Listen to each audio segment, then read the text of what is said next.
اسی طرح وطن عزیز پاکستان قیام کے ساتھ ہی 1948 میں ہندوستان کے ساتھ نبرداز ہوا اور پاکستان کا پہلا نشان حیدر 1948 کی جنگ میں دیا. لیکن بدقسمتی سے ہمارے بہادر فوجیوں کی جانوں کے نذرانوں کے ساتھ ساتھ ہمارے ملک کی کمزوری ہماری خارجہ پالیسی. آج ہم یہ سمجھتے ہیں کہ سابق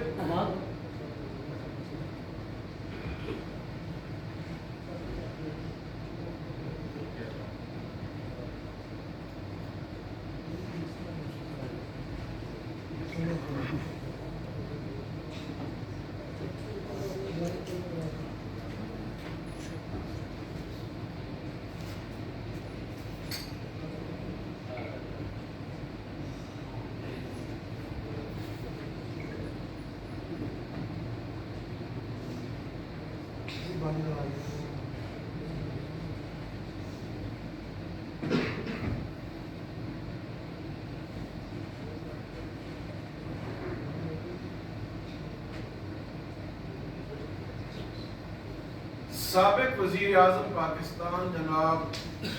محترم نواز شریف صاحب کے دونوں آخری دور حکومتوں میں ان کے وزیر خارجہ نہ ہونے کی وجہ سے پاکستان خارجہ پالیسی میں نیپال اور بھوٹان سے بھی پیچھے رہ گیا. اس مقصد کے لیے مرکزی جمعیت علماء اسلام نے اپنے امیر مولانا سید چراغ الدین شاہ صاحب کی زیر صدارت 2 جولائی کو مرکز اہل حق شیراوالا دروازہ لاہور میں اجلاس شورا میں یہ فیصلہ کیا کہ خارجہ پالیسی اگرچہ دفتر خارجہ کا کام لیکن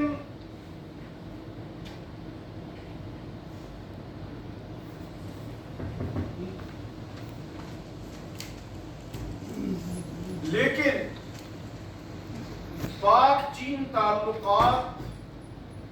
کی منہج کا تقاضا ہے کہ اب علماء میدان عمل میں آئے اور پاک چین دوستی کے لیے دفتر خارجہ کے تکلفات سے بے نیاز ہو. اس کی وجہ یہ ہے کہ افغانستان میں ہندوستان اور امریکہ مل کر جو کھیل کھیل رہے ہیں اگر اس کے نتیجے میں داعش جیسی قوتوں کو آگے بڑھنے کا موقع مل گیا تو روس اور یازستان سے لے کر یہ تمام علاقہ دہشت گردی کا گڑھ بن جائے. اور اس وقت پاکستان، افغانستان اور ترکمانستان کو بہت زیادہ ضرورت ترکی جیسے ملک کی قیادت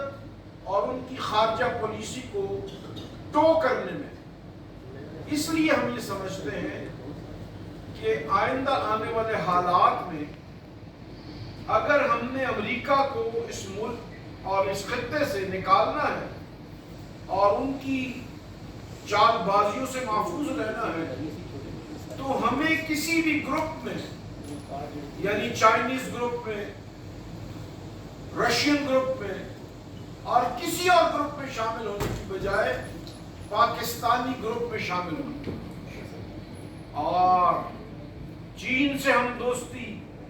کمتری کی بنیاد پر نہیں بلکہ برابری کی بنیاد پر. اس لیے کہ ہمیں چینی وزارت خارجہ نے جو بیان جاری کیا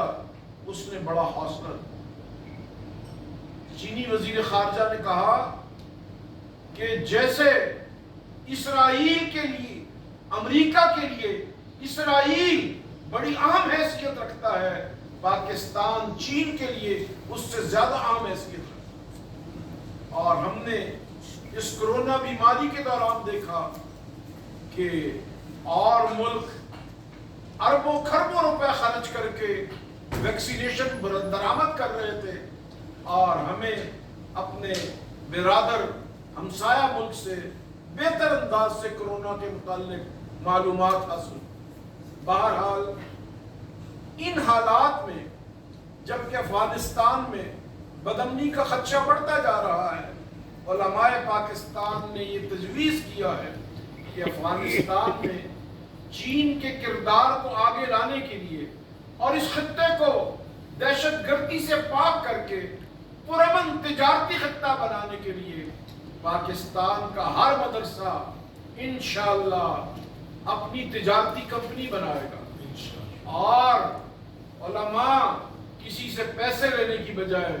لوگوں کو پیسے دیں، کسی کی تجارت میں آگے بڑھنے کی بجائے اپنی تجارت میں لوگوں کو استعمال کریں۔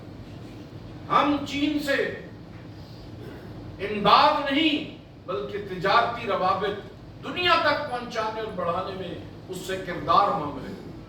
اور یہی سمجھتی ہے جمعیت علماء اسلام پاکستان کہ ہم